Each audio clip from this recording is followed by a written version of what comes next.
ripping the pen inside the bathroom before the podcast because I'm nervous.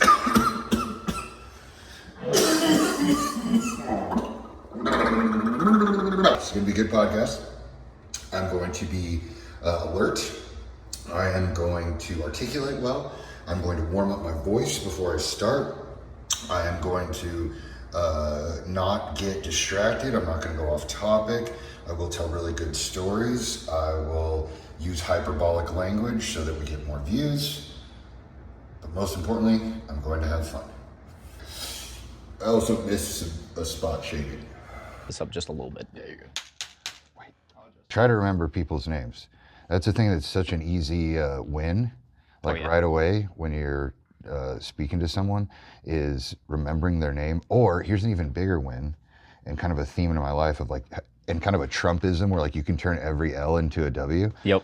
Where if you forget someone's name, the best thing you can do is go, hey, I'm a human being and I totally forgot your name.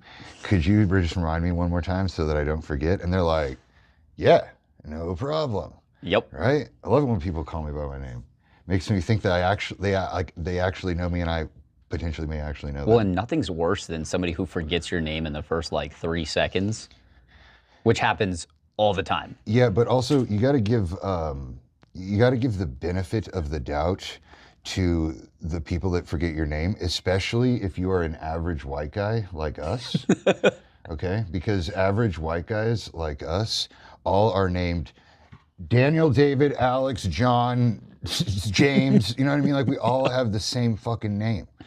We all have the same fucking name. And you're like, oh man, I can't believe you forgot my name. It's well, it's the Daniel, David, Dennis. It's all just kind of rolls into the same thing. But anyway, what I was going to tell you about my mom is I've been here in Phoenix for the last 10 days doing family stuff because all my family lives here. And my mom is a very accomplished food. She's a food influencer, but she doesn't do any influencing. Okay? She's not a trained chef, but she's had a televised cooking show for 10 years on an NBC affiliate. Yeah, she's been on Good Morning America. She's written 7 cookbooks, and basically in the South, this area, New Mexico, Southern California, she's known as the lady that does food, right? What's her name, by the way? Her name's Kelly. Kelly Coffeen, Kelley. And she's written 7 cookbooks. And I asked her, I said, Mom, how much money have you made from those cookbooks? And she said, probably about $40,000. That's it? That's it, right? Because the publishing companies that she's worked with in the past are just small budget, right? And yeah, she's in Barnes and Noble and of course everyone's on Amazon, but she's in all the major bookstores, but people don't really buy cookbooks that much, or if they do, they're only buying the famous influencer / chef cookbooks. Yep. Right? It's kind of hard to build your way up without a social media presence, but she's 60 years old and knows how to do Facebook and knows how to post a single picture on Instagram, maybe, right? And so while I've been here staying with her, I'm she's telling me she's about to go write another cookbook.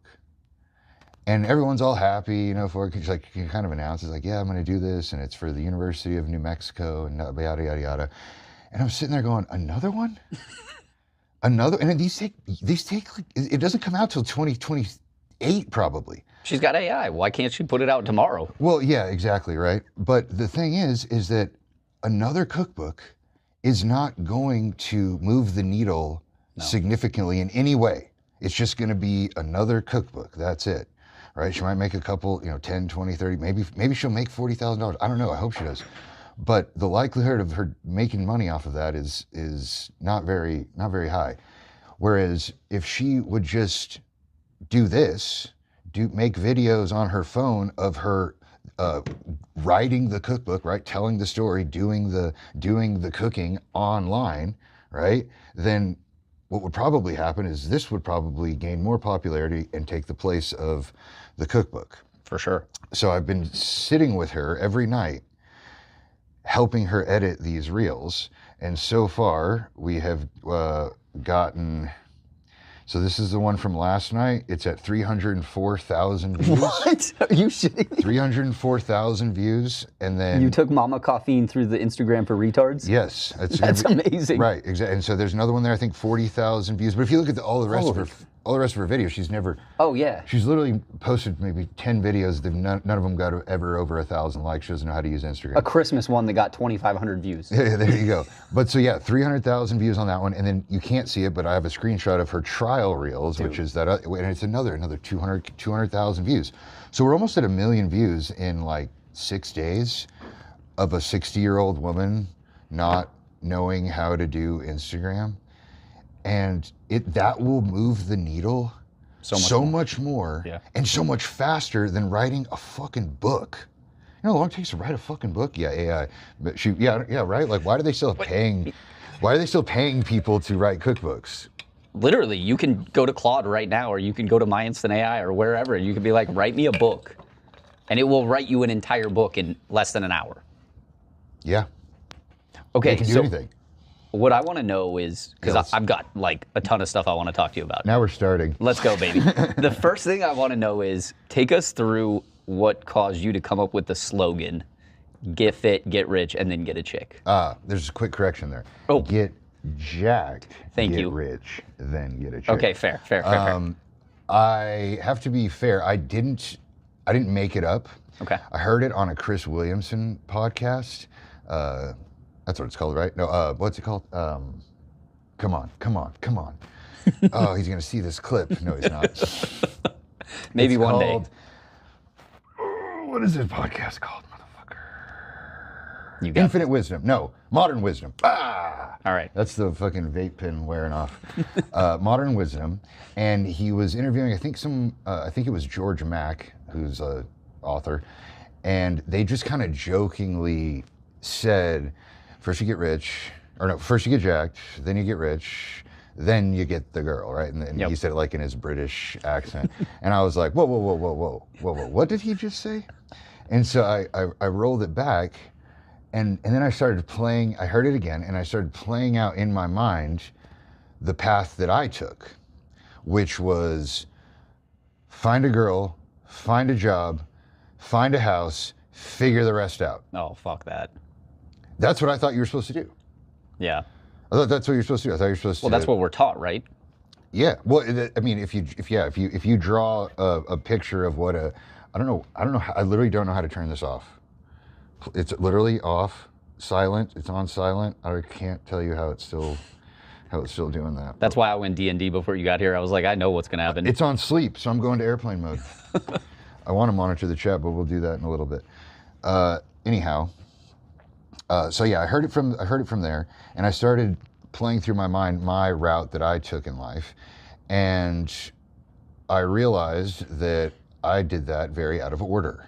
Because when I was going through my mind on that, I was jacked at that point, but I wasn't rich, and I had a girlfriend, and I didn't really like where I was at there, you know. And so, and then I played it back some other times when I wasn't jacked, when I was married, and just in the Army. I wouldn't say I was rich, but I had a decent job, right? So I'm like going through these different scenarios of my life in my head. I'm 35 years old, so I feel like I've lived like a few different adult. Hold on, are you actually 35 years old? Yeah, I'm 35. Because that is like one of the leading comments that everybody says on your posts is, there's no way this guy's 35. Which is interesting because, and it's definitely the steroids, and stress, and women, mostly women. But when I was 26, before I started taking PEDs, people would say, "How old are you?" I say, "I'm 26," and they go, "You look younger," right? And so yeah, that definitely changed. But being 35, it's not. I don't think it's super old, but I feel like I've lived quite a few like adult lives. Like I was an adult when I was in the Army. I was adult when I was married. I was an adult when I had I was in a committed relationship after that, and now I'm an adult and I'm single again. And so I started playing these different scenarios through my mind of like when I was in the Army, had a girlfriend, got married. When I was out of the Army, got married, had a girlfriend. And I didn't like those results. Like I didn't like where I was.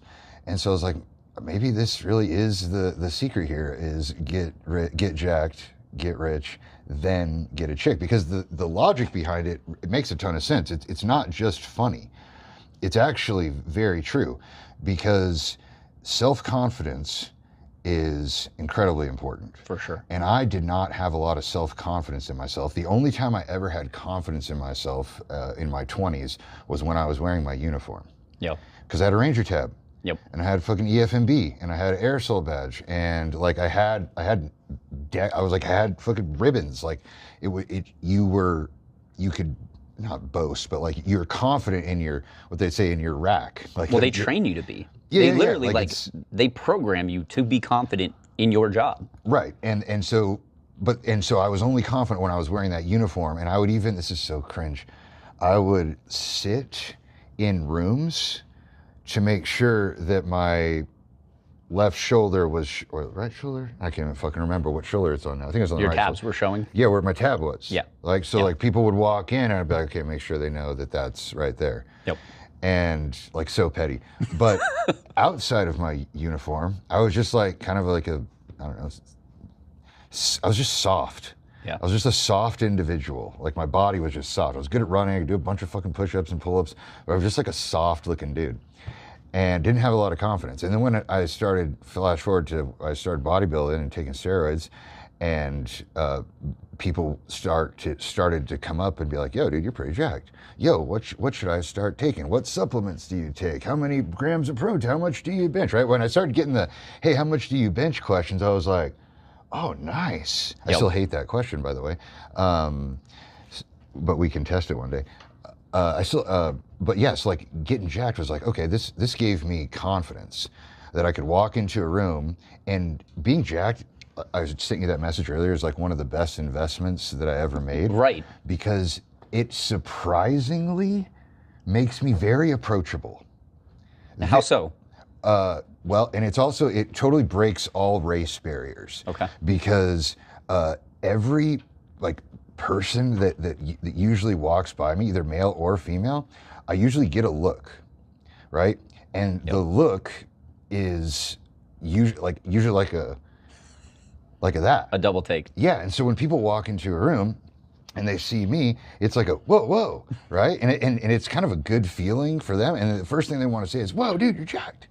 And I'm just like, yeah, thanks, you know, trying to get like you, right? And so people coming up to me and telling me, you know, like I'm an average white guy. I'm not a professional bodybuilder. I'm not even close to being a professional bodybuilder. Average white guy genetics. But I stay relatively lean, and I like the way I look. And what I've realized is that self-confidence and getting acknowledgement from others, like that whole thing gave me a ton of confidence. Yep. And now I'm super confident when I walk into a room, not because I'm the clothes I'm wearing, but because like I stand out, and I like that. And I think that there's really like two ways that you can be really confident in yourself, maybe three. So like being jacked, being smart. Yep. But that's also like, it's kind of hard. You got to talk to somebody for a while before you know they're smart. You can't walk into a room and be like, oh yeah, that guy's fucking smart, right? And then the third one is humor. Oh, humor goes. Yeah, humor's a good one. You want to get a girl to drop her panties, you break out the humor. Yeah, humor's a good one. But the getting jacked one is like pretty much the only one you can really control. Yeah. Well, you can control all of them. It takes, in my opinion, way more discipline to get funny or to get smart than it does to get jacked. Right, yeah, you just got to go to the gym, boys, and eat. And so, yeah, that self-confidence right there was a huge boost for me. And then the second one, the get rich one, so get jacked, get rich, so we're on number 2. The get rich one, what that allowed me to understand was that when you're financially stable, you can actually chill the fuck out. Big time. And that is deadly, like in a good way. Like that's a good thing. Being financially stable so that you can chill out is where your best ideas come from. Yep. Not your best ideas do not come when you're stressed the fuck out. It doesn't work like that.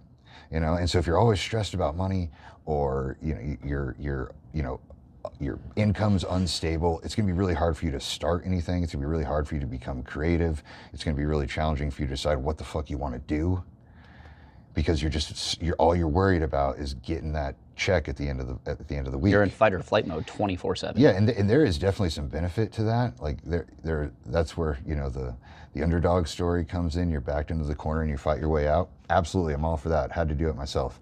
But if you want the real creative ideas, that thing that you're going to invent, that patent you're going to get, that song you're going to write, like that's going to come when you're chilled out. For sure.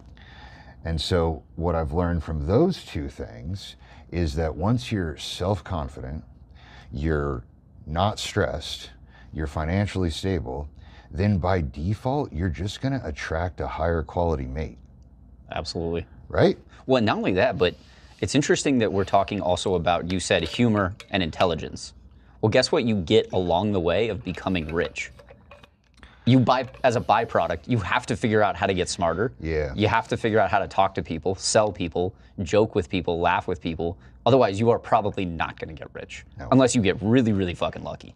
Somebody asked me a really good question. It's not really about getting rich, but it's money-making related. And they said, how fast could you make 10 grand in a month? Like if you started from nothing. If you started from nothing, how long would it take you to make 10 grand in a month? And I remember what my business mentor told me, and he told me that you can brute force your way to 10 grand in a month. For sure. Like you can trade your time for something to get 10 grand in a month. But after that, like for example, when I first, once I got out of the Army, I don't know where we want to start on that, but I got out of the Army when I was 31 years old, right after COVID. And I went to physical therapy school, and I got expelled from physical therapy school for 3 professionalism violations. It was a Catholic private college, and so they had a code of conduct, and I kept breaking the code of conduct. Imagine that. Anyhow, so I got out of the Army, go to physical therapy school, get expelled, don't have a job, don't have income, don't have any experience, just gotten divorced, have a child support payment, and I make the grand decision that I know what I'm going to do. I'm going to get famous on the internet. That's what you do. You get famous on the internet. But in order to get famous on the internet, you got to have some fucking money.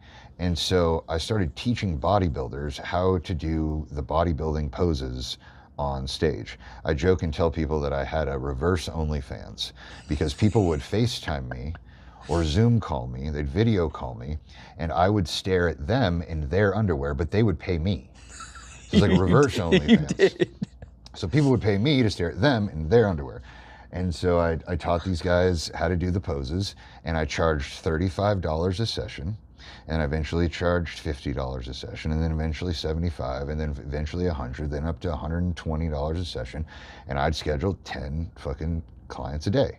And I would brute force my way to $500 a day, $700 a day, $1,000 a day, but I had no time to do anything. Right. You know, like 10 hours straight of staring at hairy fucking dudes in man thongs. You were tunnel vision. Oh, man. And it got old quick. But yeah, so that was my answer to the question, is like, if you work hard enough and if you have one thing to sell, then you can brute force your way to 10 grand in a month. It's easier if your thing that you're selling is expensive, but if it's $35, you're gonna have to work your fucking ass off. Well, and you know, I tell people something similar. I tell them, if you are willing to set aside, I'd make it longer, 6 months. You can brute force your way to 10 to 20 grand a month. And it may not even necessarily be because you are selling a product yet. Like, build a business, go raise money, whatever. In 6 months, you should be making 10 to 20 grand a month. Yeah. If you can fall into it, fuck up every single thing, and still get there in 6 months. And the cool thing is for the people watching, if you're thinking, what the heck could I sell to make 10 grand a month? I will tell you a story. When I was in the 5th grade, I was renting a Nintendo 64 game called Doom. and I was renting it from Albertsons, a grocery store where you could rent movies back then. And my mom would go to the grocery store every week, and if I had good grades, she would let me rent video games. And so I was probably rented this Doom game like 6 times, and I could not get past level 4. I could not, or maybe it was level 5. I think it was level 5. I could not get past level 5. Yeah, it's 5. So 5th grade, level 5, and then here's the third 5. So my friend Julian Flores, who's in my class, was renting the same game, and he had already beaten level 5. And so I paid Julian Flores $5, a $5 bill in 5th grade in 1998 or That's something. like giving somebody $1 million right now. Dude, a $5 for a video game a level. $5 bill for someone that's like, I think I was like 9 years old or something. Like that's big money. That's a wisdom tooth. That's a molar. That's a tooth fairy molar right there. That's like the bloodiest fucking loose tooth you ever got, and your parents feel bad for you. And I spent it on him to come to my house. I rented the game. We ordered pizza. We had a sleepover, and he showed me how to beat that fucking level. And I honestly don't even know if I ever ended up beating the game. I don't even remember anything after that. The only thing I remember is that was like the best money I had ever spent. And so flash forward, like 20 years later, I figured out that literally every single person watching this on Earth is better at something than somebody else. For sure. And if you're better at one person, vape pen. If you are better than one person at one thing, then you are better than a shit ton of other people also that are just like that other person. Yep. And so I learned that lesson in 5th grade. So if you're wondering like, what the heck could I sell? What the heck can I promote? It's whatever you're already good at. It's whatever is effortless for you to sit back and tell your buddies like, oh dude, don't do that. Oh, that's fucking dumb. No, you want to do this instead. Like whatever is effortless for you to do it on a Zoom call and charge money for it. Oh yeah, the coaching industry is, and I used to dog on it because there's also a lot of bullshit and a lot of fraud and like a lot of retards that don't know what they're actually doing, not actually better, but they sell these high ticket crazy courses. But the coaching industry as a whole is just booming. Yeah, and if you want to stand out in the coaching industry, don't tell people what to do. Just tell them all the mistakes to avoid. Yep. Because all the other coaches are telling people what to do. But it's actually way easier to get success with a client if you just show them all the mistakes they could potentially make on the way to their goal, and you just say, don't fucking do that. And then you follow it up with a story of what you fucked up and how it screwed up your path. And so I call it learning by removal. Yep. So if you just taught me, like if you taught me everything about, if you're going to teach me about AI, or you're going to teach me how to build some specific thing on AI. If you were to show me a step-by-step process of how to do it, I would retain maybe half of it, right? And I probably wouldn't be able to replicate it. But if you showed me all the fucking gaps and all the things that I could go wrong and do, and then you show me the fucking step-by-step process, I'll retain way more of it. Well, it's funny too, because the AI industry, that's actually a secret that's just now coming out. To even tell the AI when you prompt it, don't prompt it with what to do. Prompt it first with what not to do, and add in things to do along the way. So it's the exact same thing with a machine as it is with a person. Yeah, learn by removal. Yeah. I got another opportunity to learn that lesson. My mom has always wanted me to be a lawyer for some reason. I have no fucking clue. She's always telling me that I should be a lawyer. So when I was in the Army, I went to lunch with these 2 Army lawyers, JAG officers. Yep. And because I was like trying to appease my mom, like, Mom, okay, look, get off my case about the fucking law thing. I'm gonna go out with these 2 JAG guys and I'm gonna ask them exactly what they do, and then I'm gonna report back. And she goes, okay. And so we go to lunch, and they're telling me all the stuff they do, and I'm telling them kind of like what I like to do or what I see in my future and shit like that. And so it's a good conversation, cordial, and we get up to leave, and one of the guys goes off to the bathroom, and the other guy looked at me and he goes, you know, Dan, he goes, I don't think you should be a lawyer. And I went, thank God, thank you. I was like, thank you so much for saying that. I was like kind of shocked at first, but I was like, dude, that was like that piece of information right there is better than everything you just told me, right? Just what not to do. Yeah. Don't enter into this industry. It's not for you. Yeah, it's not for you, dude. Yeah. Okay. I want to go back to a moment. All right. Because I think you still have it on your latest Instagram account. Okay. That very first video that blew up. Give us like the walkthrough of the before after, what was going through your mind, why you decided on, if I remember correctly, it was Sweet and Low, smoking weed, food, on a cutting board in your car. Yeah, it's funny that you asked that because I've even had another style of content that was kind of broke the internet by doing similar things.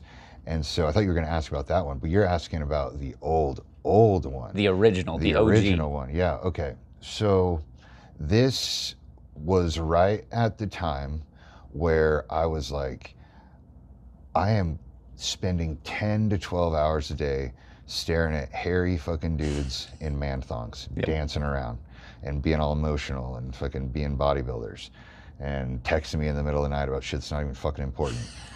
And and so I was posting just purely educational content on my Instagram. Yeah. If your pose looks like this, you need to do this exercise. Because I went to physical therapy school, so I'd pair all of the posing deficiencies with like exercises that people could do to be able to get into the positions easier. So there's like a biomechanics aspect to it, anatomy aspect to it, my skeleton. I'd be talking about muscles and then transferring it over to the bodybuilders and stuff like that. So it's like purely educational content. And if you know anything about educational content on social media, it stops being fun like 5 seconds after you do it. Boring as fuck. Oh my God. God, it's so boring to just tell people the same fucking thing over and over and over and over and try to figure out new ways to say the same shit. And then the worst part of that is that as you get like more experienced in how to do something, the way you explain it is even simpler now. So it's now my reels are just like, yeah, you basically just stand there and then you flex. Like it just got to the point where it was just like just such a basic thing for me to do that my content was just not performing very well because I wasn't into it anymore. Right. I wasn't into it anymore. I was like fed up with it. And so I found a podcast as I was just, I don't know, one day just browsing for something to listen to. And I saw a podcast with Mr. Beast where he was being interviewed. And he was being interviewed on, I think it was Diary of a CEO was the first one that I saw it on. And I really like Steven's podcast. Dude, shout out to Steven. I'm available. He's a G. I'm available anytime you need me. And so I really like his podcast, and I was like, I'm going to watch this. I didn't know anything about Mr. Beast. I knew who he was. I knew about Feastables. I knew about the ethically sourced chocolate. I knew that he was a big YouTuber, but I'd never watched a single fucking Mr. Beast video ever. So I watched the video, and at one point, he starts getting a little frustrated. And if you watch that podcast, they do it at 2 a.m. That's because that's the only time he's available. They don't tell you that in the podcast, but it is 2 a.m. Oh, shit. Yeah, and he's like in between flights for his videos. God, that'd be a lot. And Steven goes through like leaps and bounds to be able to get this podcast scheduled. And like he's got to get his whole camera crew there at 2 a.m. Like this is not a normal situation. Yep. Right? Plus you got to look like it's not 2 a.m. You got to act like it's not 2 a.m. And so it was it was cool. But he starts getting a little flustered because I know he's fucking tired. And he goes, yeah, man. He's like, I just sit on these podcasts all the time. I tell people how to go viral and nobody listens. And I dialed it back again. And I went, wait, what did he say? He said, I sit on these podcasts all the time and I tell people how to go viral and they don't listen. And I was just like, all right, motherfucker, I will call that. And so I'll call that bet. And so I just searched on YouTube, Mr. Beast podcasts. And I watched, I don't know, probably 10 podcasts of him and then like 1 hour clips of from other podcasts where he's been on. And so I'm listening to all these things and I'm starting to see these trends. And what I'm deciphering is he's saying, take the things that are already viral and then pair them with other things that are viral. And if you can take them from different niches, so a viral concept from this, from like, you know, a food niche, a viral concept from a bodybuilding niche, a viral concept from, you know, I don't know, parenting niche, like whatever, whatever it is, right? So you take those viral concepts and then you put them into one video.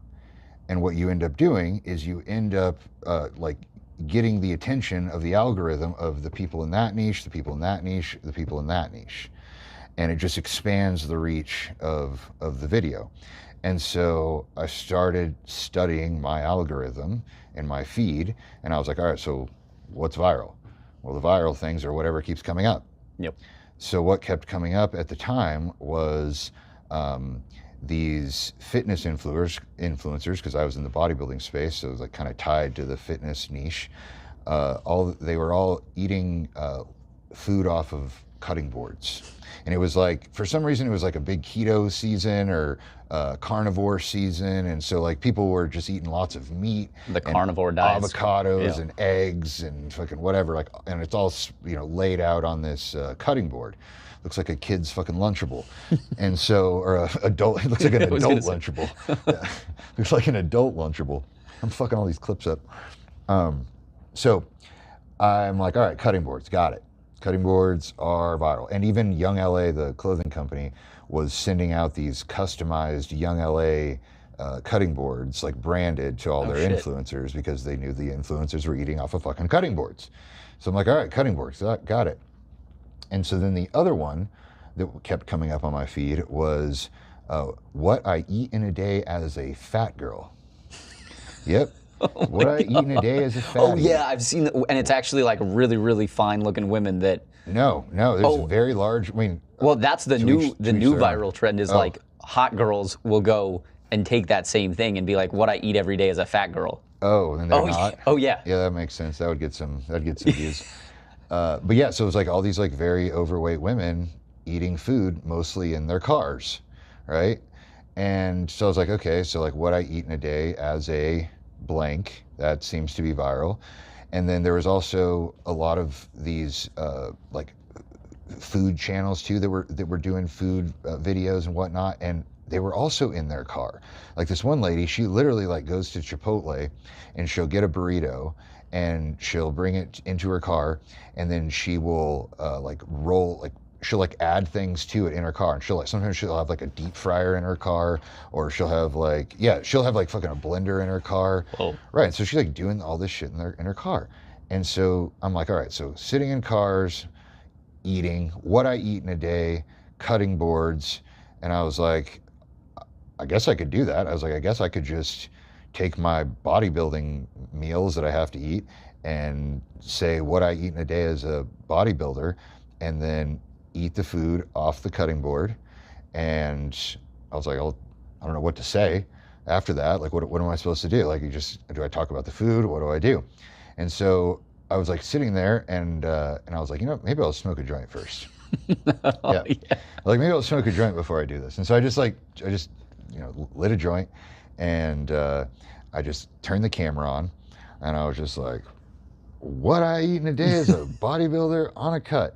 And I had the joint in my mouth, and the joint falls out, and all the ash goes all over the food, and I go, fuck this cutting board. and then I just like started eating the food, and then I just was like talking or whatever. But that was the clip right there that made that first video just go crazy, and that video got like 50,000 followers. Oh, I remember. Yeah, it was like I think it wasn't a ton of views. It was like 5 million views over the course of like a few weeks. But the following was just insane. And so I just, as Mr. Beast said, if it works once, do it again. Yep. And so I just kept doing it. And then all of a sudden I start having just an entire new group of people that are following me. And not many of them are bodybuilders, right? It's just like regular people now. And I was telling my business coach about it, and he said, he's like, well, you might have screwed up, like you might have messed up your algorithm, because now your target audience is going to be all these people that are or like your target audience hasn't changed. Like you're still in the bodybuilding niche. Like you still got to make money selling to bodybuilders, and all these people that are following you now are not bodybuilders. He's like, I think you might have made a mistake there. And I was like, nah, I think I'm gonna keep doing it. And so that's exactly what I did. Is I kept doing it, and then and that allowed me to start studying social media a little bit more and understanding that, oh, I don't need to have these original ideas. Original ideas are hard to come up with. Oh yeah. Right. And if you're not chilling out, right? If you're not financially stable, if you got a day job that you fucking hate, because you got to make money, it's going to be hard for you to come up with creative, original ideas. And so if you use other people's creative, original ideas to your advantage, then you can get ahead. And that's the whole thing about social media, is that it is, first of all, it's an app on your fucking phone. It's not real life. I have to tell people that all the time. The internet is not a real place, everyone. Just so you know, you can't go into the internet. You can't go into your phone. And if you have like issues with like social media and stuff, there's a button that makes it all go away. Yep. And it will just vanish, and you'll be forgotten, and you'll forget everyone else on those apps, and your life will probably be a lot better. But yeah, it's just an app on your phone. The internet's not a real place. And so if the internet's not a real place, then it's just a game, right? It's just a computer program. Exactly. And the object of the computer program, of the game, is to win the fucking game. And how do you win the game? You win the game by looking at the scoreboard. And what's the scoreboard? That fucking number next to your profile picture. I wish it wasn't like that, but that's what the game is. And you will get treated differently based off of that number next to your name. For sure. I have a friend who says, when he meets people, he says, hey, what's your Instagram? I want to see how many followers you have so I know how to treat you. Just straight to the point. Yeah. Well, and I love that as a rule of thumb. Unfortunately, now you can just pay for followers, and bot programs and all this other crap. But to your point, that's pretty easy to detect, though. I was going to say you can see it pretty quick in the video quality. Video quality, comments, likes, you name it, and even that's a little throwaway. But to your point, like, it's the internet, it's a game, it's not real life, and specifically if you're trying to make money, it is the fastest way to make money is to just level up in that game. Yeah, it's fast, but it's also really fucking dumb. It is. It's kind of dumb. It really is, because, and I've done it myself, where I have had a following that had 500,000 people. Right, I had a 500,000 following Instagram account that just got disabled. Now, I was the reason it got disabled, because I posted a bunch of shit I wasn't supposed to, but it zapped 100% of my income overnight, gone. Yeah. Every person that would ever pay me for anything was on that app. Social media overlords, man, they run the game. Yeah, and so it can be taken away from you as quickly as you can get it. But so that's why you have to have that skill of being better at something than someone else, because you'll always have that. Well, I was gonna say, like, now that they have AI on the back end of all these social media platforms, it's really easy for them to go in and just like delete your shit, because maybe you didn't even actually violate a rule, but the AI thinks you did. Mm-hmm. So they're just gonna delete you. But to your point, when you know how to fish, you can go catch more fish. And if it works once, it'll work again. Exactly. If you can run it up once, you can run it up again. It's funny, I was telling a friend, like, there was Salt Bae, and then there's Daniel Caffeine, Sweet Bae, because Sweet and Low on literally everything, which was one of the first. Oh yeah, that's another thing too that was kind of made that kind of viral. Oh yeah, because I even commented on, the very first time I commented on one of your videos, it was because of the Sweet and Low. And Sweet and Low, I don't know if it still does or not, it used to have aspartame in it. Yeah, it does. And I was like, bro, you are like chugging gallons of aspartame. Yeah, what are you doing? It puts holes in your brain for sure. Fuck yeah. But like that one thing, surprisingly, I'd want to go look at the data of like when you added that in. It was in that video. Yeah. Yeah, that was that. I guess I totally left that out. But yeah, that's a thing that I've been doing for quite some time.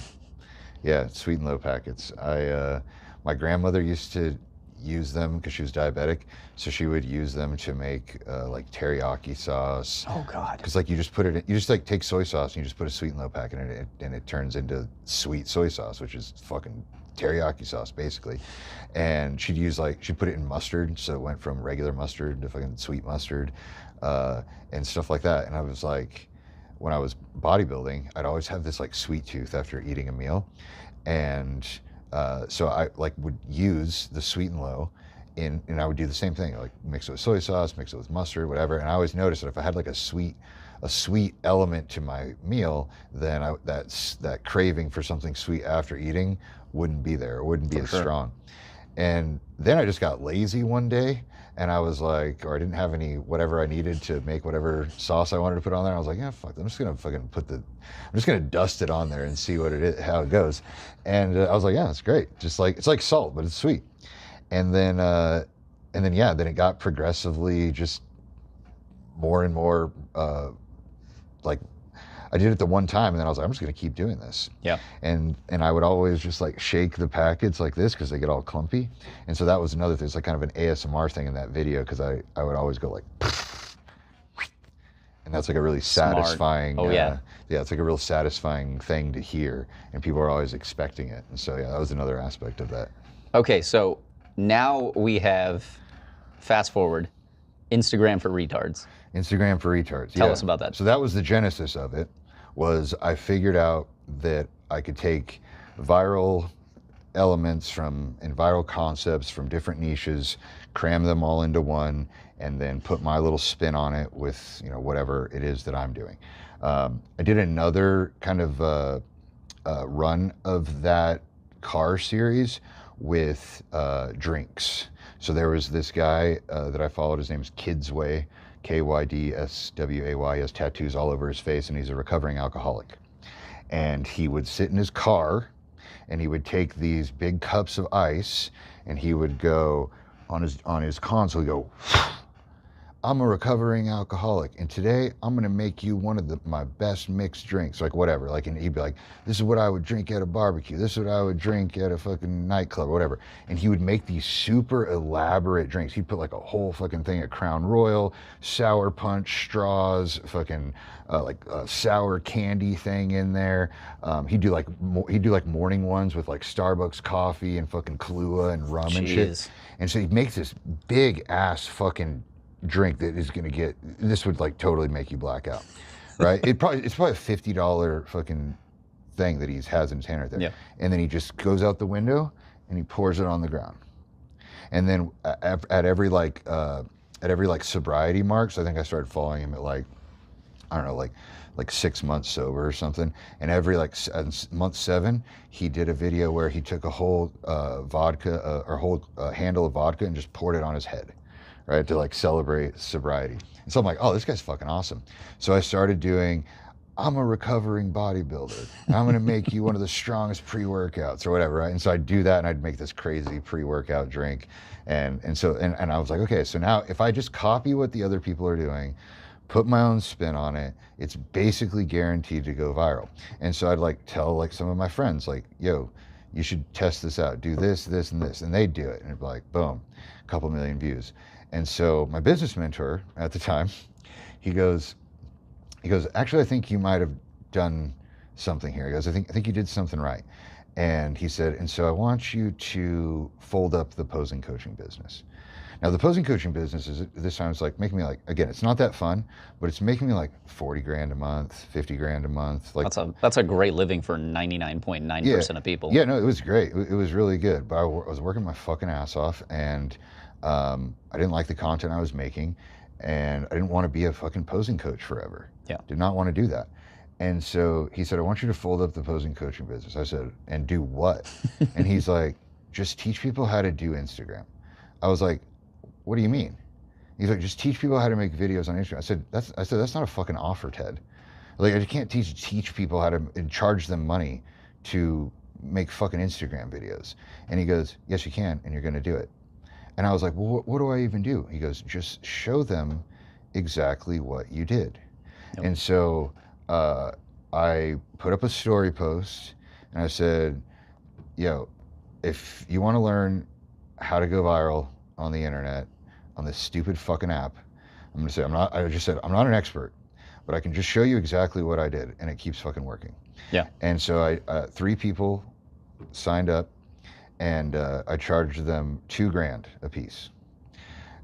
And within 2 weeks, They all had a 1 million view reel, and that was enough for them. They didn't make any money. They didn't get any brand deals. They had a 1 million view reel, and it was like the best money they had ever spent, because the dopamine hit off of a very viral reel, it's better than any other drug. The high lasts so fucking long. Oh, I can only imagine. Days, weeks, sometimes. We had a guy that got a 50 million view reel, and it was just like every 3 days he'd have another 1,000 followers, and off the same, and so like that high just continued, and he'd come to the calls and he'd be like, got another 1,000 today, it's at another 1,000,000, blah blah, and I was like, dude, how long are you gonna fucking ride this high for? Like, this is insane. And so what I realized is like, yeah, it's like if I can get someone a 1 million view reel within their first week, which is always my goal, yeah, then it literally doesn't even fucking matter what I do after that. They're in. Yeah, they are bought. I just did it with my mom. It's not at 1 million, it's at 300,000. But still. But she's never had anything over 3,000. Right. So she's like, oh my God. Yeah. And she's like sending me videos like, how do I take the audio off of this? Blah, blah, blah, blah, blah, blah. And I'm just like, Mom, just relax. We're just going to do the same thing every single day, just like this. And you do that because what happens is when you start getting all those views, your not only does your motivation to make more reels kick in, but that, like, the eyes, the comments, those start generating more ideas for you. Yep. And it just becomes this like really neat ecosystem of people asking for help, and then you helping them, and then you getting them a positive result, and then they go tell all their friends. Well, they don't even have to tell them. They just see it. They just see it and they go, whoa, what's going on? You go, oh, I hired Daniel. I'm in Instagram for Retards. And so the whole premise of Instagram for Retards is, I'm not an expert. I'm the lead retard here. And all I do is help you find those different concepts, put them together with your life story. And your life story is literally just all the shit you fucked up in your life. Yep.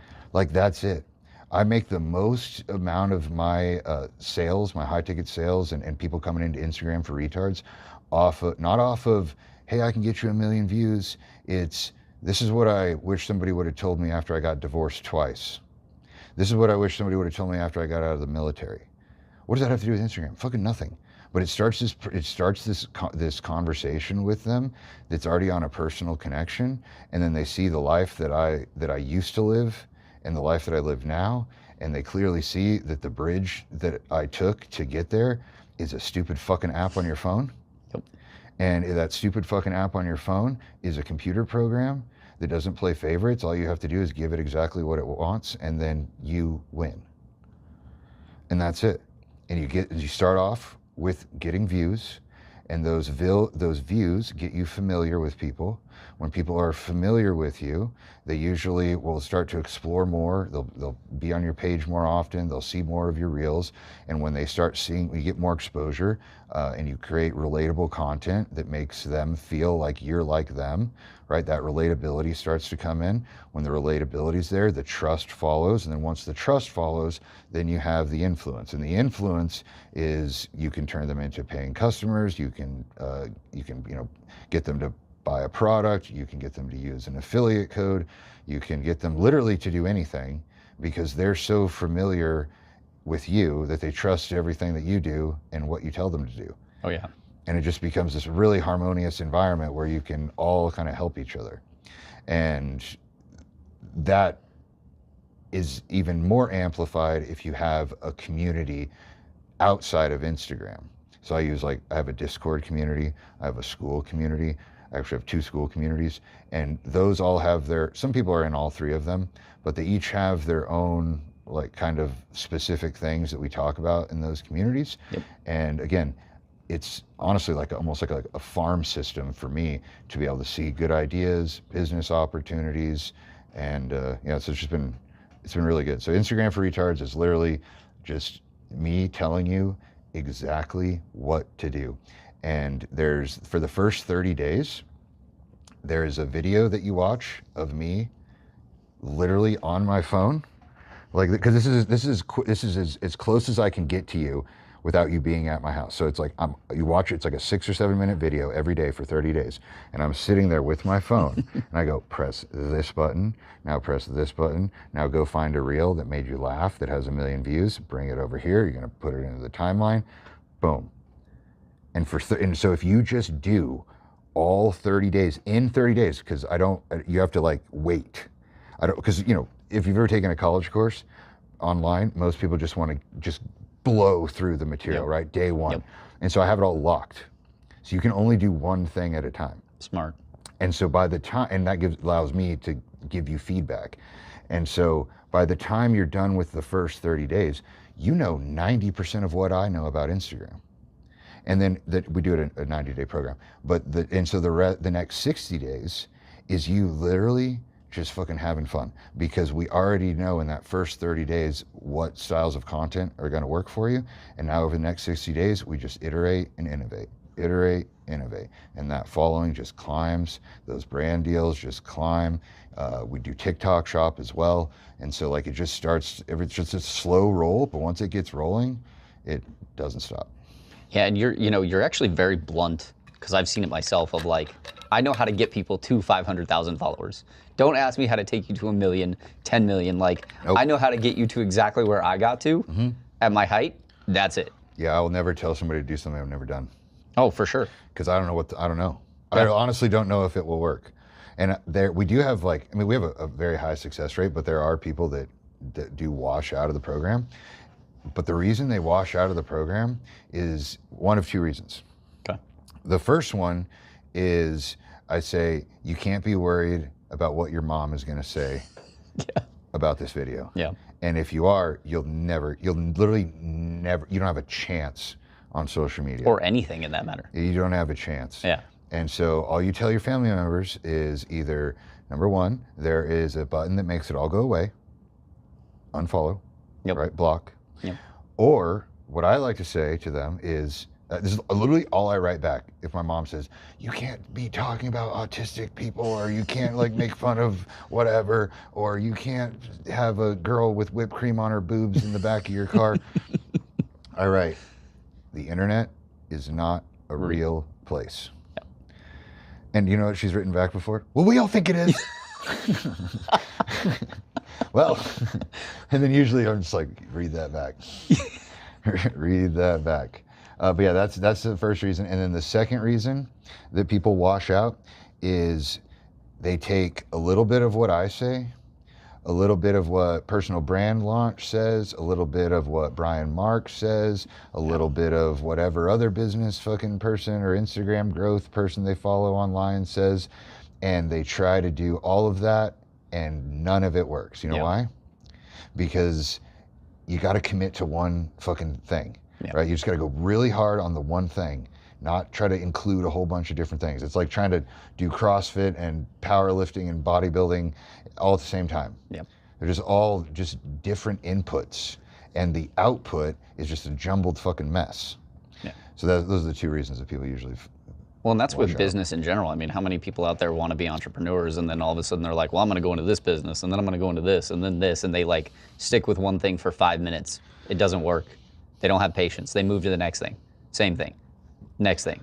It's like, stick in the pocket for more than a few seconds. Yeah, you will suck less the more you do things. Oh, well, most people never make it to the positive feedback. I call it the positive feedback loop, the hamster wheel. Mm-hmm. You have to sit in the shit for long enough to hit the hamster wheel. But once you hit the hamster wheel, there is nothing that can stop you except for you getting off of and quitting, getting off of the hamster wheel.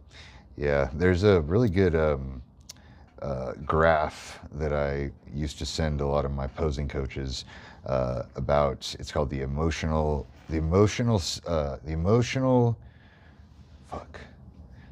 state of change. Is that what it is? Maybe we can pull it up on the screen.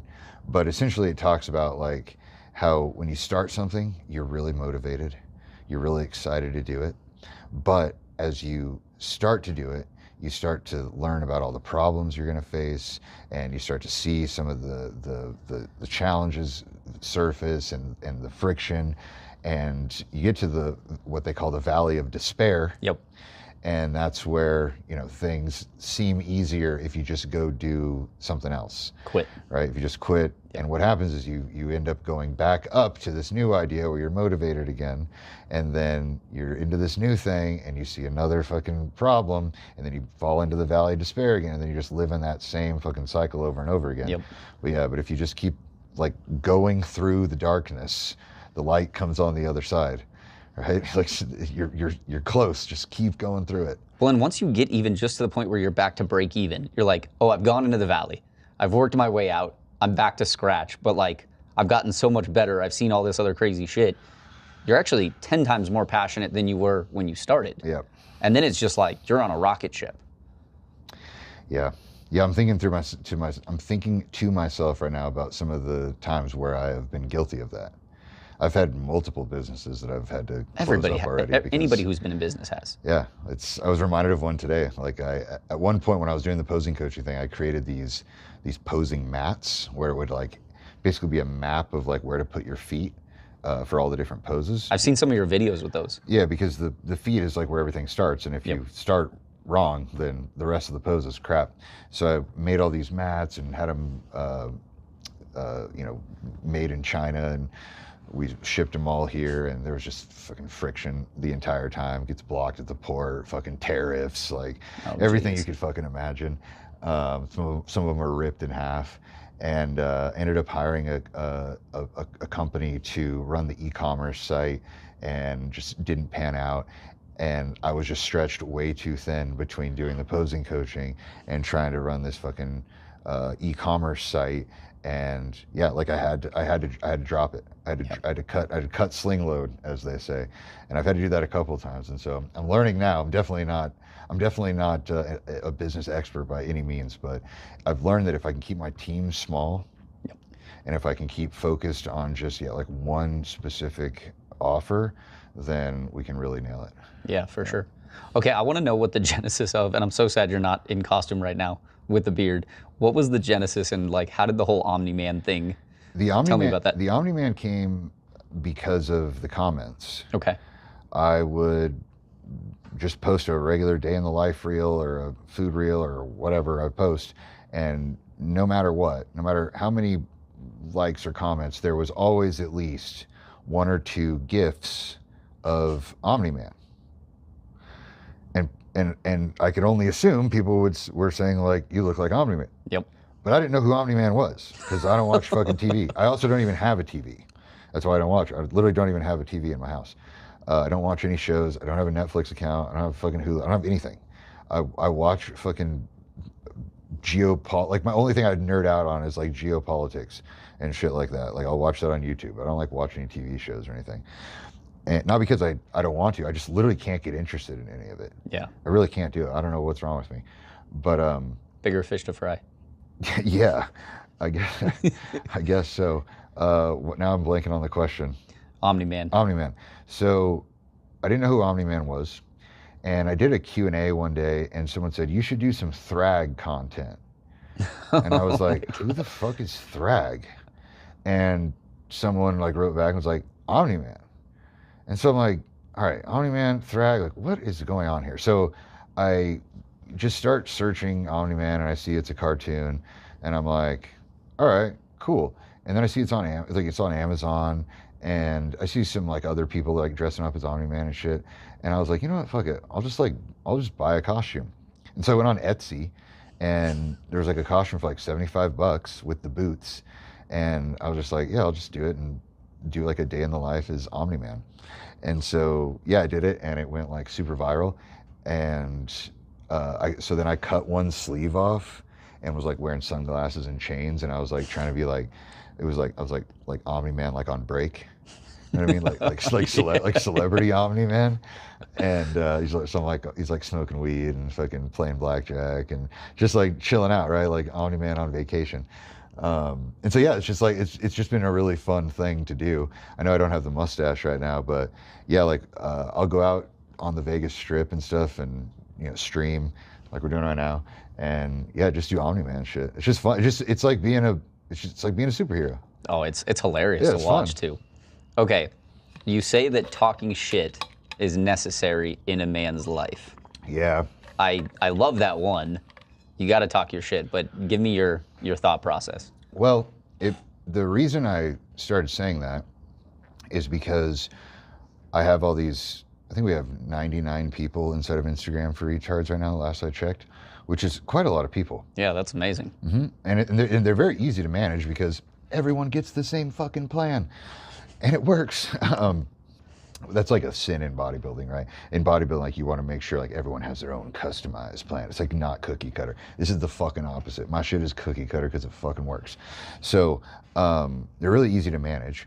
But what's not easy to manage is, remember what I said, you can't post, or you can't be afraid to post and your mom be upset about it? Yeah. So those are also there's another like side effect as well, is people will read the negative comments that they get, and they'll get very they'll get triggered. Yeah. They'll get triggered by a negative comment, and they'll say, so and so wrote this comment, how should I respond?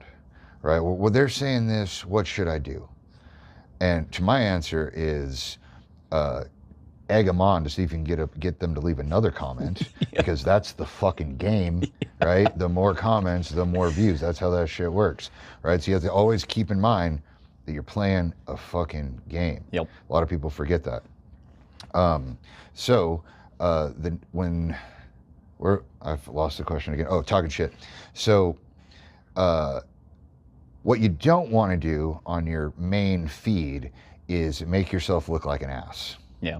Right? So arguing with people in the comments, making it, because you can make an argument personal in the comments. You can also deflect it and make it not personal and make it banter and get people to also start commenting. For sure. So it's a fine balance there. But if you really want to like clap back at somebody, there is, which I think is healthy, there is a place that you can do that free of charge on Instagram. And it's called your trial reels. Because if you know anything about trial reels only get sent off into the ether where your non-followers exist. People who do not know you, who do not follow you. And so if you want to talk a little bit of shit, you should do it over there. And so I started telling people that. I was like, look, like, if you're getting negative comments on your trial reels, go ahead, clap back at them, fucking say something back, right? But just to save your own self, right, on your main feed, try to keep it not personal. Yeah. Right. And so I was telling people to do that, and they would come back to me and they go, I actually like doing that. Like that actually felt good. And I started, I was like, yeah, it's good to talk some shit. Like it's good to have the upper hand on some things. And I don't know, maybe it's just because of the testosterone I take, but I think it's good to have a little bit of aggression and talk a little bit of shit on the internet. I think it's good for you. I think it keeps you motivated, keeps you sharp. One, as a man, you have to have a spine, right? Like, you can't just let people walk all over you. But go with humor. That's what I like to do. I go with humor. Yeah. Okay, so correct me if I'm wrong, but you actually made an AI app recently, didn't you? Yeah, we did. Yeah, how did that go? It's doing good. Surprisingly, it surprisingly has not just completely dismantled itself, which I really thought it would, because I don't know jack shit about AI. But I went to go visit my daughter because I have a shared custody thing. And so I flew up to where she lives, because she lives in a different state than I do. And I got a nice cabin by a lake, and was going to have 10 days with her, and it was going to be really fun. We're going to do all these activities and stuff. And day 3, her mom tells me that she has to come pick her up and they have to leave town. Yep. And that I won't be able to see her for the rest of the time that I'm there, and that I should just fly home. And I was like, wow, all right. And this story will actually lead to something else about everything you want in life is downstream. And so I was like, I didn't fight it. I didn't say a word other than just, no problem, I understand. And I didn't even ask where they were going. So I kind of ran the numbers on would it make sense to get out of this Airbnb and fly home, like cost-wise, or should I just stay here at this cabin by the lake and chill out for the next week by myself? And so I made the decision I was just going to stay at the cabin. And it was cool because I ended up kind of not I kind of got like a little cold or something, and it was like rainy, and so it was like just kind of nice to just be like chilling in this cabin by myself. And so while I'm in the cabin, I decided that I was gonna download Claude, and I was just giving it some. I was like having it ask me questions, and I was like, "What can I do with this shit?" It was back in March when I don't know, probably AI was like just. I mean, it's still crazy, but it was like right when Claude came out, I think. And vibe coding was going crazy. Coding, yeah, so everybody's building their own app. Yeah, so it was like, I'll try this vibe coding shit. And so basically what I did is I took everything that I'd ever said about Instagram and social media, which is all on my school community. All the calls are recorded, all the videos, like I said, I show you how to do everything, it's all recorded. So I just like created this file of everything, and I just fed it to Claude, and it created a database for it. And then it like analyzed my voice and how I say things and my approach to things. And then I just basically vibe coded very poorly in a chat bot that would interface with the database, and you could ask it questions. You could say, I have an iPhone, a can of Zins, and a Monster, and I want to make a reel about going to a bachelor party. Like, and then it will just generate a whole bunch of ideas with those things based off of what I'd put into the database. And then we also built in this other thing where like you could you could put a URL to a reel from Instagram, and it would kind of break down what was going on in that reel, and then the database would analyze the script and the pacing and the timing, and it would give you basically an output of, if you wanted to go do this reel, then just go shoot this, say this, say this, say this. And so I was like, oh man, this is awesome. And so we marketed it, we started selling it, and it's $10 and you get 50 chats a day. And yeah, I use it all the time. It makes it like just so much easier than having to actually like plan out or think too hard about a reel.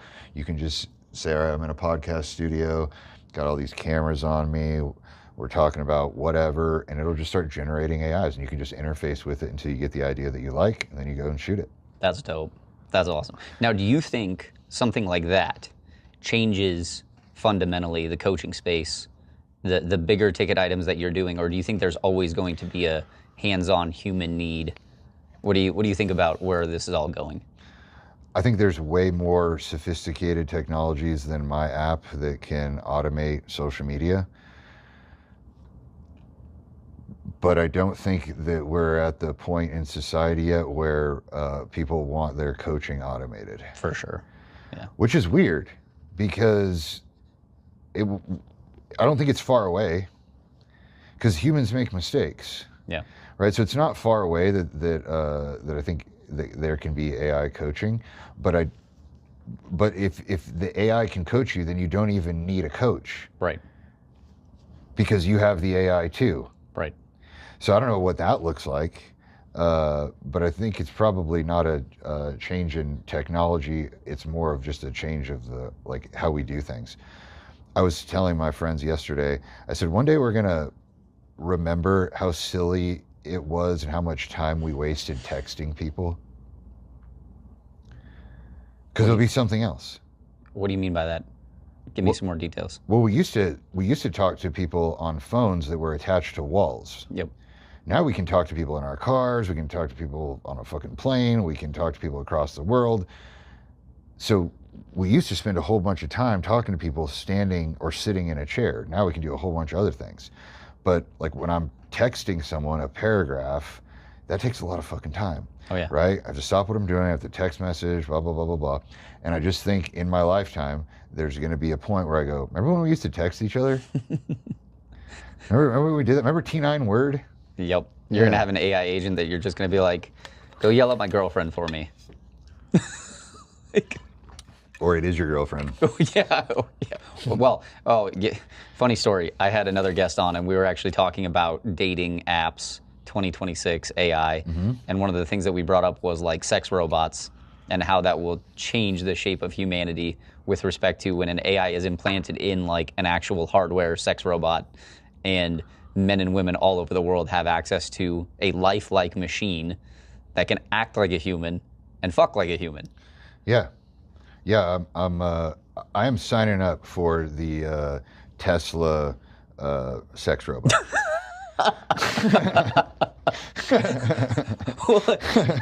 that has so many life-changing... Elon's really working on that one hard. Oh, no pun intended. Well, he's got like, what, 10, 12 kids now? And yeah. Yeah. No, I would definitely be up for a robot girlfriend. 100%, because you can just turn that bitch off. Well, to be fair, you've had not the greatest experience when it comes to girlfriends, from my understanding.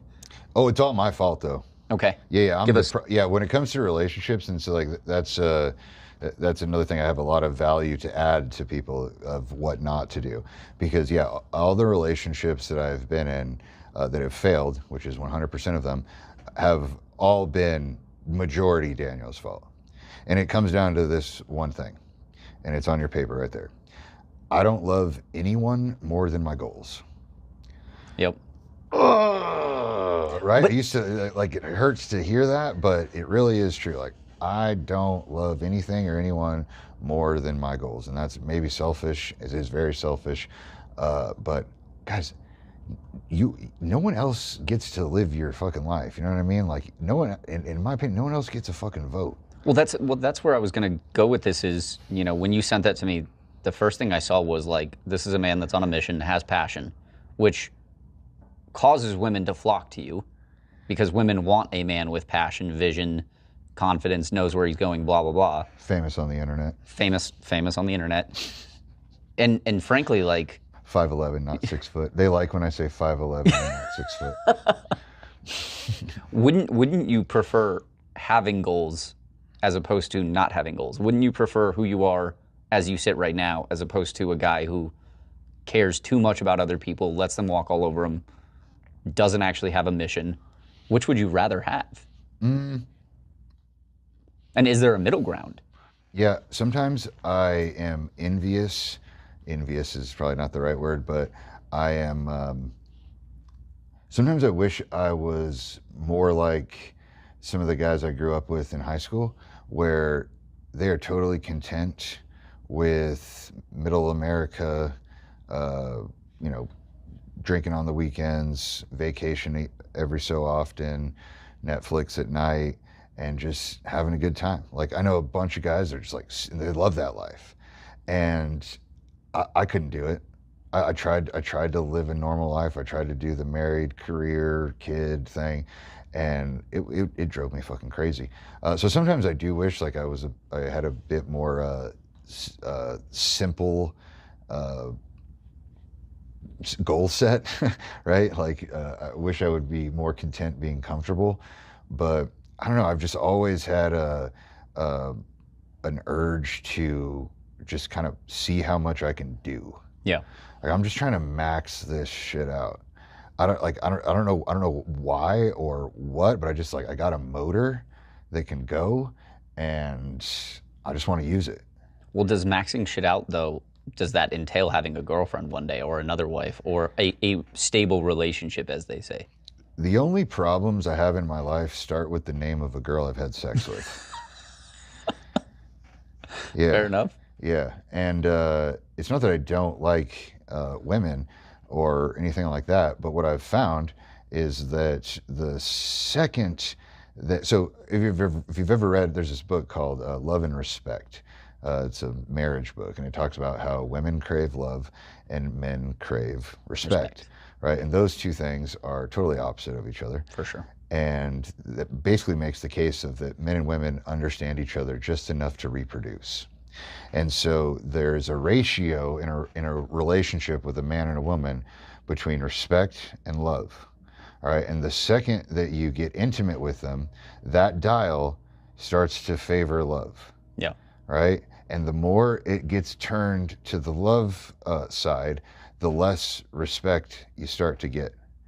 And if you're craving respect and you're seeing it decline, then you start to get discontent. Right. Right? Because you're not getting the thing that you're actually after, which is respect. And so I've seen that dial for me just like keep trending in the love direction every time I've been in a relationship and not toward the respect. And I can't figure out how to get it there, right? Like I thought, being the breadwinner would do it, or making sure, my girlfriend didn't have to work.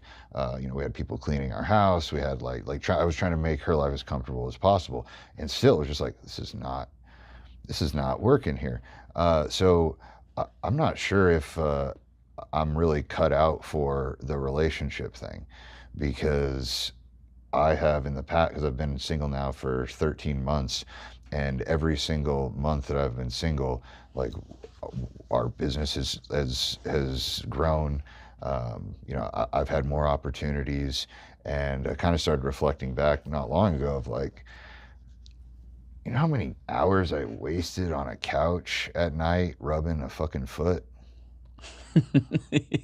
You know what I mean? Probably a lot. A lot of hours rubbing feet. But maybe that's like, maybe there is a middle ground. Or I would personally say there's a middle ground of like where you can, as a man, do your thing, run your show, get respect, but also not like bend over backwards. The red pill community talks about like, and I'm not totally for it or against it, but there is some sort of middle ground around this whole thing where like, and not many men are good at it.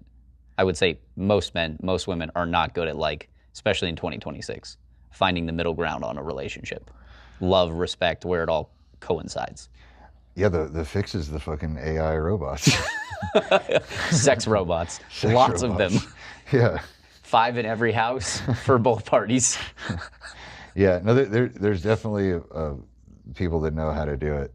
I'm not one of them. That's fair. I mean, everybody has to live their life. I would say you're a man on a mission. You have to go with that. And everything else, like you said, is downstream of that, which let's get into that real quick of.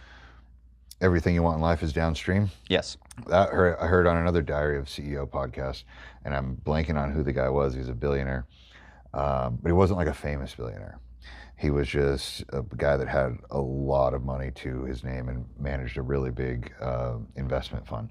I can't think of his name right now, but he kept saying that everything you want in life is downstream. And what he meant by that is that whenever you encounter resistance on a thing that you're doing, it's usually that resistance is on purpose. And that resistance is to make you actually go do something else. It's actually like an energy. It's a sign. It's like, if people are like, God, I need a sign. It's like, there's your sign, dude. That is it. Yeah, that's it. You don't like it, but that's it. Yep. Right. And so, great example was the app that I built. The only reason I built that fucking app is because I wasn't with my kid. My kid got taken away from me. And so like, well, what else am I going to do? Well, this Claude thing came out. I'm really interested in it. I have this opportunity now in front of me where I can nerd the fuck out for 7 days on this thing. And I built the thing in 7 days.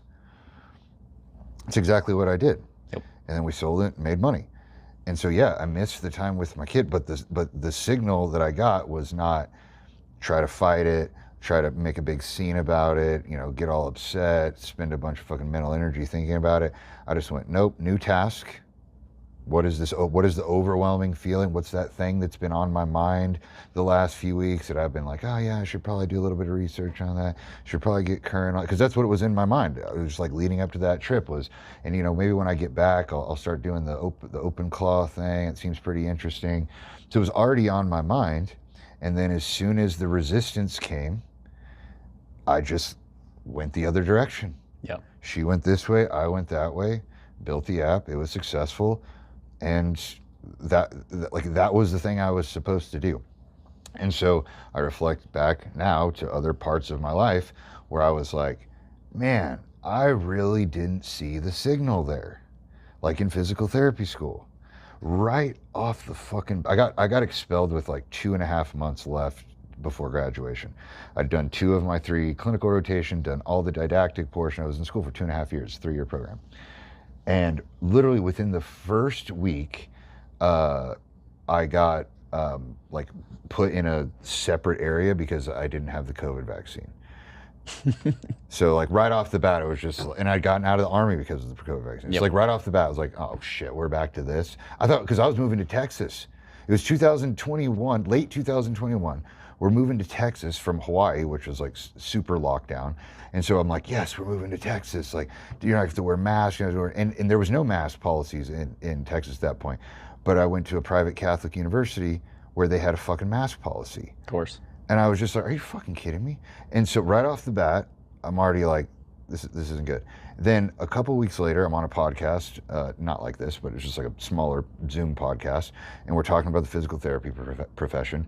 And I mentioned something about physical fitness, and you know, physical therapists should probably be able to do a pull-up or maybe do the movement that they are going to prescribe to the patient. And all of these but all these rather overweight females in my cohort got very upset about that and reported it and made a big scene. We had to do an open, and one of them said they were suicidal. So that's more. So then I got a professionalism citation. So more resistance. Then same thing. I'm like, just more resistance every time. Like my daughter was born, they didn't have a paternity leave policy, so that was like a whole mess. And like I'm getting marked absent, but I'm in the fucking hospital because my wife's having a kid. It was just resistance after resistance after resistance. And what I should have done after the first semester is just pulled out and said, this isn't for me. Yeah. But I fucking was like, no, I got my GI Bill. I'm going to grind through this. We got a plan. I don't care. I'm just like, you know, I'm a fucking soldier. I can take this, like whatever. Like I'll just put my head down and do my work. And I would just keep getting caught up in these fucking problems at school, and it ended up me getting expelled. And like I wasted so much time where I should have just been like, should have seen the resistance and been like, this isn't even worth it, man. Yep. And get out of there and go do something. Now I'm glad I didn't, because it led to all this. But now going forward, whenever I meet situations where the resistance is just like over and over and over again, I'm just like, all right, let's go the other way. Just go the other way. So does that play into your you know, one of the quotes that you sent me was, if it's not fun, it's not worth doing. Oh, yeah. Yes, if it's not fun, it's not worth doing. Somebody asked me in the gym 2 days ago, how long do you normally work out for? I said, I leave when I stop having fun. Yeah. Yeah. How many sets do you do on chest? When this exercise stops becoming fun, I leave. And that has been a huge help that has had a big impact on my mental health, because doing things that are fun is effortless. Yeah. I told you early on when I was posting all that educational content, it was not fun anymore. That's what burnout is, guys. If you're listening, the burnout is simply you stopped having fun. That was it. It's no longer fun. It now feels like a job. And Instagram felt like a job back then. So that's why I was like, fuck it, I'm gonna go eat in my car, smoke some weed, and talk some shit. So how would you tell somebody watching this to get through the valley when they're not having fun? Because I know we talked about the valley. We're saying right now, like, if it's not fun, it's not worth doing. How do you bring them both together?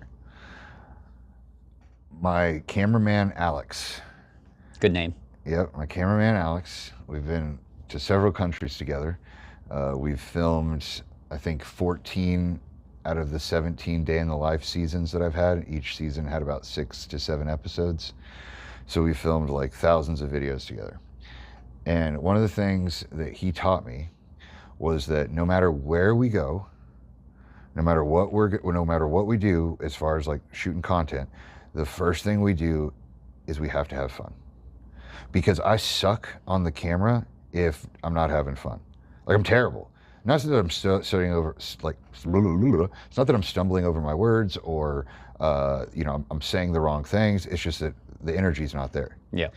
And so the first time we did this, or like he taught me about this, or he showed me this, we kind of learned it together, but he showed it to me, is I had put on a content cruise to Mexico. And so we sold high ticket, you know, rooms on for the cruise. I remember that because you had a bunch of reels and carousels of you on a cruise. Yeah. So we sold the content retreat on a cruise ship. We usually do content retreats at Airbnbs, but we did this one on a cruise ship. And we were supposed to leave from Catalina Island. That was like the cruise. It was like where we were starting off at, or like it was just like California, Catalina Island. Good Jesus Christ. We're gonna start in LA. Good grief. Okay, I'm gonna tell you the whole story. So we had an Airbnb in LA the night before the cruise. And the Airbnb was a refurbished cruise ship. So our Airbnb was on a cruise ship, and then we were gonna get on an actual cruise ship the next day, go to Catalina Island, go to Ensenada, day at sea, come back, 4-day cruise, and there's conference rooms on the boat that we reserved, and I teach all my shit. Basically, I basically take Instagram for Retards, and I take the 30 days and I jam it into 4. Yep. So we work, but we have fun, and it's a real good time.